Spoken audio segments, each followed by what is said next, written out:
दोनों शेर एक दूसरे के सामने खड़े थे। सारे जानवर उन्हें ध्यान से देख रहे थे। किसी को समझ नहीं आ रहा था कि असली शेर कौन है। तभी पीछे से एक बूढ़ा भेड़िया धीरे धीरे आगे आया। उसने दोनों शेरों को देखा और शांत स्वर में कहा, यहां से थोड़ी ही दूरी पर एक जादुई झील है। जो भी उसमें डुबकी लगाएगा, सारा सच सामने आ जाएगा। भेड़िए की बात सुनकर दोनों शेर और सारे जानवर झील की ओर चल पड़े। कुछ ही देर में वे झील के पास पहुंच गए। झील का पानी बिल्कुल शांत और साफ था। सबसे पहले असली शेर आगे बढ़ा। वह बिना किसी डर के झील के पानी में उतरा और डुबकी लगाई। कुछ पल बाद वह बाहर आया। उसके रूप में कोई बदलाव नहीं हुआ। अब सबकी नजर दूसरे शेर पर थी।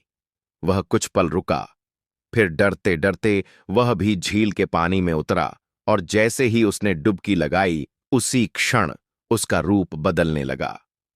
कुछ ही पल में वह अपने असली रूप में आ गया। अब वहां शेर नहीं, एक गधा खड़ा था। सारे जानवर गधे को देखकर चौंक गए।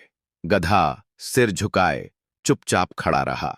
कुछ देर बाद उसने धीमे स्वर में कहा, मैं शेर बना था और सब मुझसे डरने लगे थे, लेकिन आज समझ आया, डर से लोग झुकते हैं, पर सम्मान सच से ही मिलता है।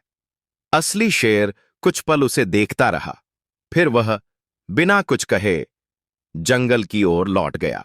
जानवर धीरे धीरे अपने रास्तों पर लौटने लगे। गधा भी शांत कदमों से उसी रास्ते पर चल पड़ा जिस पर वह आया था। अब वह गधा था और उसे इसमें कोई डर नहीं था। वह सीख चुका था कि जो हम नहीं हैं, वह बनकर ज्यादा देर नहीं जिया जा सकता।